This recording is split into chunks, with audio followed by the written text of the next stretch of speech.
Cars 2 was a weird fucking movie. It came out 5 years after the first one, right? So it's 5 years, got a nice break in between, but tonally it could be in a completely different fucking franchise. It's a spy movie, which is a bold choice for a movie that was about slowing down and living in the moment and making friends along the way instead of just living the fast life on the racetrack. Because now it's all about being the fast fucking car, blowing up shit. You know what I mean? It's a very different tone. I'm glad I did that though, because this movie is kind of iconic. I loved it as a kid, you know? I didn't really pay attention to the plot too much. I was just like, fuck, it's cars and Tow Mater, the funny fucking tow car, doing this some fucking spy shit. When I was a young little girl, I was like, yeah, no, that fucks.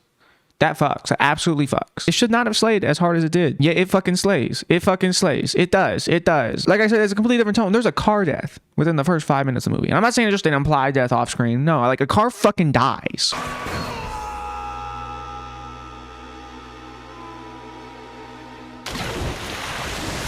Fucking dies. It is a death. So there's two plots in this movie. There's the A plot and there's the B plot. The A plot is the race, right? It's the race. It's a cars movie. It's about cars. They're sentient. They're fucking, what's a car gonna do except get on the fucking racetrack and race? God damn it. What the fuck are they gonna do? So the race is a 3-part race held by some fucking ex-oil billionaire who converted to an electric fucking car, who also created this alternative like biofuel that's better for the environment. And the race's real objective is to advertise his fuel because all the cars in the race is gonna use his fuel. And it's a bunch of different types of cars, from different like American race cars to like more like the Indy 500 type race cars. Like it's a wide variety and it's supposed to showcase how good this fuel is. And then there's the other plot of the movie, which is the eugenics plot. So pretty much there's these cars called lemons, and what a lemon is a car that like doesn't run that well. It wasn't designed the best. It leaks oil. They have to get replaced parts all the time. They stop making the parts after a certain while because it's an inefficient car. So you'd be right to say that like lemons is a slur. And so these cars break down all the time. They don't work as well. They can't travel as far. They can't do the things that a normal car would do. So pretty much they represent people with physical disabilities. So these lemons is like a second class group of people. They're looked down upon. They're made fun of. Just them existing is funny to the cars that run well. But some of these lemons own one of the largest oil reserves in the world. So if the world switches to alternative fuel, that's bad. They're not going to make their money. So what they do is they're going to use this race as a way to showcase how the fuel is bad. Because apparently if you use this ray gun fucking thing on the car, the fuel will explode. That's the lemons' plans, to blow up the cars during the race to make the fuel look bad. This right here is one of the very, very common examples of a villain making a lot of fucking sense and being inexplicably in the right. So then the writers make them comically evil so that you don't root for them. Because like, how else am I supposed to not root for the characters that's fighting against their oppression and like the inevitable extinction of their kind? Like, I feel like in a good story, they'd be the good guys. You know what I mean? But they're not, because they're not the status quo. They don't hold up the institutions that make the car society thrive. Okay, so Mater goes along on this trip with McQueen. It's like his first time leaving Radiator Springs, and he's this dumb country boy, and he's embarrassing McQueen. He's doing all these goofy little things. He eats all this wasabi because it's his first time in Japan. He's a country boy. He's never been to Japan. He don't know shit about Japan. So he eats all this wasabi thinking it's pistachio ice cream, and it burns. It burns, so he drinks some water. He makes a mess, and he goes to the bathroom. While he's in the bathroom, he runs into a spy.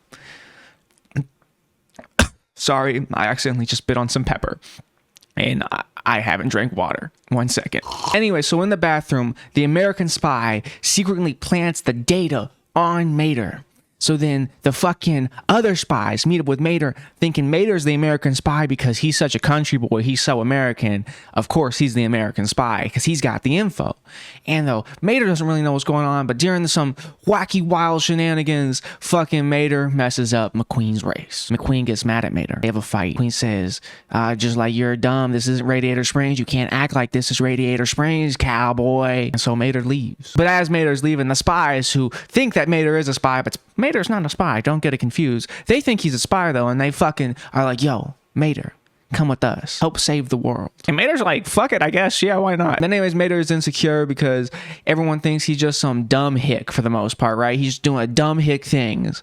And while he's doing the spy shit, the fucking, one of the spies, fucking McMissile or whatever the fuck, thinks that Mater's personality is actually an act, a character. He's an actor. He's playing a part. And he's like, that's why it's such a good role. Because nobody realizes they're being fooled because they're too busy laughing at the fool.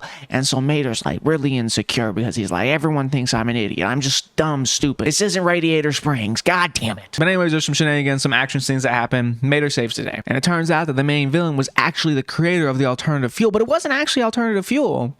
It was just gasoline that he changed a little bit to explode when it gets hit by a fucking death ray or whatever the fuck. Because the creator of the alternative fuel was also a lemon, but also like a billionaire. I mean, he's a capitalist doing capitalist things, you know, trying to make the most money, get the biggest profit. I mean, shit, doing pretty much what oil companies are doing right now, you know what I mean? And one of the reasons this seems like a stark departure from the first one, like I said earlier, the first movie is a movie about slowing down, getting off the goddamn racetrack, not even using the fucking highway, taking the back roads, slowing down. And this movie's theme is supposed to be about like, oh, accept people for who they is, you know? Don't change for other people. If other people don't fuck with how you are, that's their problem. You should be fucking emboldened to be yourself, right? Which is a good message for kids, but as an adult, the moral that I get away from this is like, yeah, eugenics is kind of good because like, what if the fucking disabled people is like maybe bad and they want to fucking make some money? What if they want to be a dirty little capitalist and fucking screw over the working class? Which I feel like you could also draw some parallel to like the oppression of like Jewish people and like anti-Semitism, but I'm not gonna focus on that right now. Also, one thing about this movie, it's not just unique to Cars 2 or like other whatever the fuck. It's like a pretty common problem in fucking media. But all the main characters, whether it's the bad guys or the good guys, is like pretty much men. The only person that's not is fucking Holly, one of the spies. But also she ends up like being in service of Mater in a way because she ends up being Mater's girlfriend later on. So it's like, nah, they don't really got their own age. Whatever. That's a whole fucking other shebang that I don't want to get into right now. But yeah, Cars 2 is fun. It's a fun movie. Like the action scenes is cool. I didn't really talk about the action scenes much because like I felt like there was some other things we touch on. But yeah, Cars 2 is like a fun eugenics spy movie for kids. Anyways, if you enjoyed this video, fucking click the video that's right there. I'm sure you're gonna like that video if you like this video. I have a lot more videos and I'm really funny, so you'd like those videos. Bye bye.